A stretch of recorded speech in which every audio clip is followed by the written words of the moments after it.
Hey everybody, welcome back to Discipleship Vlogs. Check out my last video. I was talking with Juan Montalvo about his travels around the US to our small churches. Another part of that ministry is his YouTube channel, Hungry Cuban Adventures, which we're talking about today. It has over 12,000 subscribers, and it details Juan and Mary's travels around the US. Juan, can you tell me, how did you get your start on YouTube? Okay. Yeah. When we started the YouTube channel, was basically I started in 2009, and it was actually I was creating healthy menus or healthy meals for people and showing people how to do that. And but then when I had my catering come, that kind of went by the wayside for about 5 years. I didn't do anything on YouTube. So once we decided to hit the road, we basically and closed down the business. The brand was there. The Hungry Cuban brand was already there, and we decided to just add adventure to it. So now it's the Hungry Cuban Adventures, which could be anything what we're doing and traveling. So we started the YouTube channel mainly just to be able to document where we were going, to share with our kids, with our family, with our friends.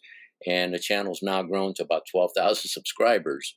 And God's really blessed it. It's like as we travel and we share about God in our videos. We pray in our videos. We talk about God and God's beauty as we're hiking and just enjoying all the beauty. And then meeting the RV parks, Mary's pretty incredible as to and meeting people, and especially when you have a dog, it's a great way to start conversations. And we've been here a month, and she's already met a young lady here that's been out to church a couple times with us.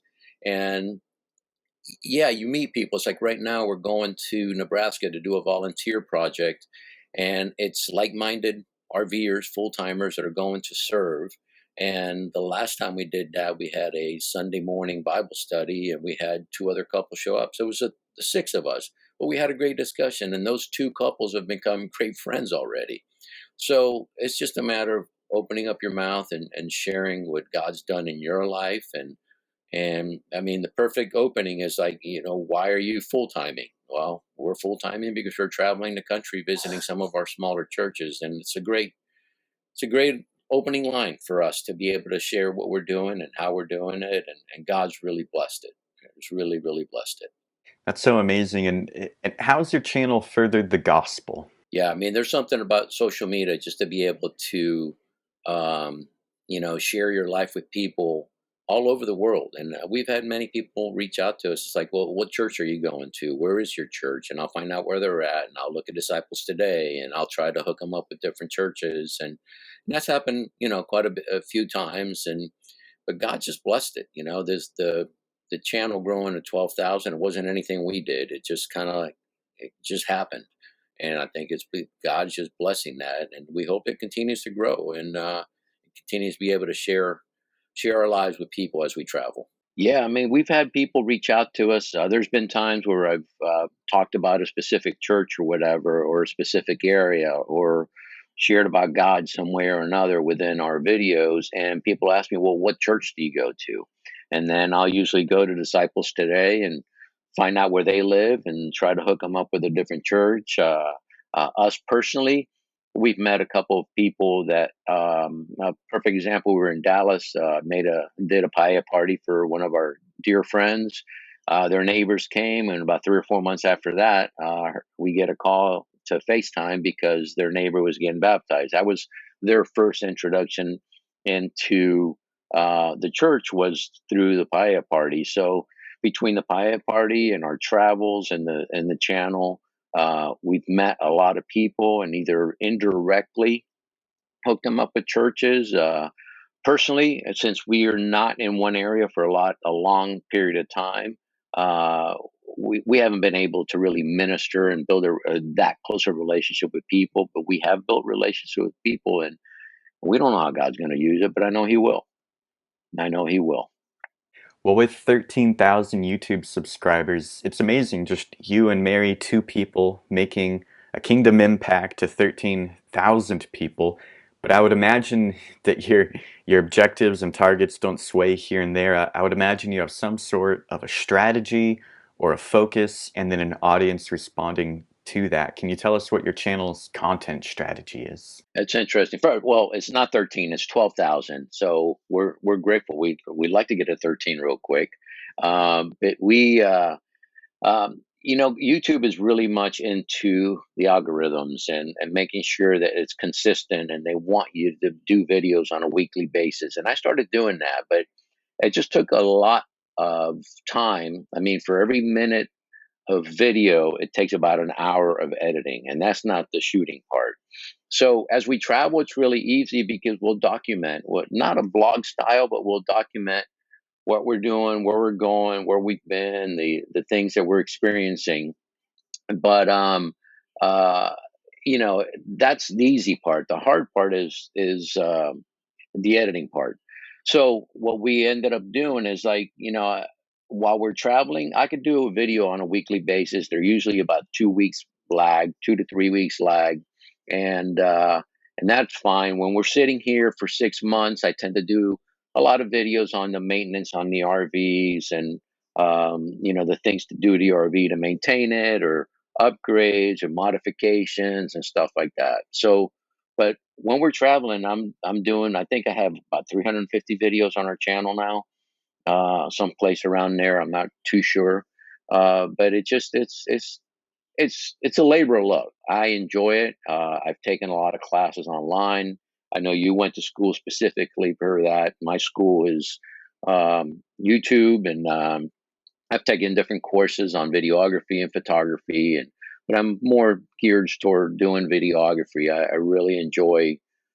I enjoy the creative part of it, and being able to put something together. And everybody always tells us that they enjoy our videos because they're very soothing, they're very relaxing, and they feel like they are there with us, vicariously living through us, and that's encouraging for us. And if it encourages other people to get out there new, that'd be great. But yeah, I just right now I post as I can, and I don't freak myself out anymore. It's not like I'm doing this for a business. Yeah, we make a little bit of money from ads and stuff and some affiliate links, but it's not. I didn't do it for a business, but I'm not going to fluff away some extra money, uh, especially with diesel fuel going up this year. We're going to have a little extra, but yeah, so it's consistency. I think YouTube, the biggest thing is consistency. If somebody subscribes to your channel, they want to be able to see one of your videos on a pretty regular basis. It's interesting because we have a lot of other RVers that follow us that came across our channel because it was the Hungry Cuban, or it was Class A travel, or full time travel. Those are the type of keywords that we use on our channel. Is all about, or God related, or church related, or we just keyword load our channel and our videos as much as we can pertaining to wherever we're at. So we tend to have a lot of people that are either full time or wanting to go full time. Tell you an interesting story. We were just in Fort Lauderdale, and Mary was walking Gracie, our dog, and a couple pulled up beside him and said, "You're Mary from the Hungry Cuban Adventures." And these are subscribers that we didn't even know.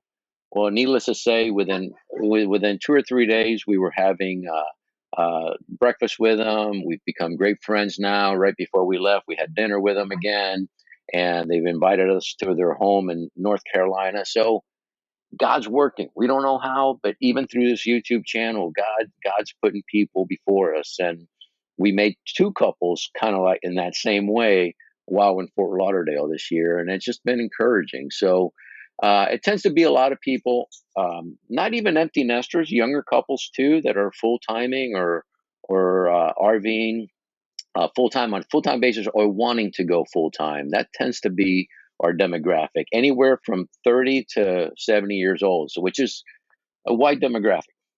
So, Juan, what's your advice for an individual disciple if they want to make an impact, get their start on YouTube in 2022? First of all, just do it. Don't wait for the perfect camera. Don't wait for the perfect editing platform. Don't wait for anything. I mean, there's a lot of free apps out there. Just do it. Just start doing it. Talk about what you love. You'd be surprised how many people are out there you're talking about basket weaving, there's going to be a lot of people on YouTube that like basket weaving, and you can tie that into God some way or another. Just whatever you're interested in, just start a YouTube video. Hit that play button. Start documenting whatever you're doing. You can always edit your videos and make them as compact and enjoyable as you can. And watch a lot of YouTube videos and learn how to, do something that's creative. Don't just throw a camera out there and just be creative. People want something that's different, that's unique, and but I think the biggest advice is just do it. Don't wait for the perfect time because there is no perfect time. Just enjoy what you're doing, document what you're doing, and enjoy the process. And you'd be surprised, God will use it one way or another. He's going to use it for His glory, not ours. And similar question, only what if it's a whole church, not an individual, but a church that wants to leverage a YouTube channel in 2022? What's your advice? Absolutely. I think nowadays, when people are looking for churches, I totally believe in the weekly, live streams and people hearing. Most people want to come to a website, hear somebody preach, hear the message, get a feel for the church before they come. That's just society today. They want to get a feel for society, or excuse me, for the church. But um, people want something different. So if it's a church gathering and you're all going out to play, you do a vlog about um, what you're doing with the kids that weekend at your church group, or events, special events that are coming up. You can do small little ads, 30 or 60-second ads on YouTube that attracts people and makes people intrigued to want to know why these people are so cool, why they're all hanging out with each other, are they enjoying one another. And it's not just a Sunday thing, it's a daily thing. So I think for any church leader, especially young church leaders or small church leaders, is first of all, live stream your churches. It's important for people want to see it before they even come to visit, and and then vlog about your life experiences within your church. Whether it's you're videotaping a vlog about your Bible talk or game night or pizza night or prayer night or whatever, just get content out there. It gives people a sense of family before they even come to join the family. It's like they'll show up and it's like, oh, I know you, or I know, oh, you're Joey, you're Madison. I know you. How's your kids doing? It's like they know you before they even come to visit you. And that's the society today. It's all about the internet. Just do it. I love the advice, and Juan and I are both self-taught videographers and YouTubers. I encourage everyone to just do it. Also check out Juan's YouTube channel, The Hungry Cumin Adventures. There's a link for that down in the description. No, man, I really appreciate you guys and all the young leaders that are out there that are trying to share the gospel in their small towns and small cities and just making things happen. We're grateful for young leaders like you that is going to take the kingdom to the next level and move our churches in the direction it should go. We're grateful for all of you, and we're grateful for the old folks too. But there's something about the young leaderships that need that umph and that desire to want to share God's gospel. And we're grateful for you all. And for all the empty nesters out there or close to empty nesters, make a decision to do something. Don't just sit back and, enjoy retirement. I'm one of those people, I got to do something. If not, I go stir crazy. So learn something new. Going to be 62 in the next 2 weeks. I'll be 62 years old, and I'm still learning. I'm still taking classes. I'm still keeping myself motivated and using the tools that God's given me to be able to share it with others. But Juan, thank you so much. I miss you and Mary, and we love you guys. I hope you have an amazing day. Thanks, brother. Love you guys. Bye bye.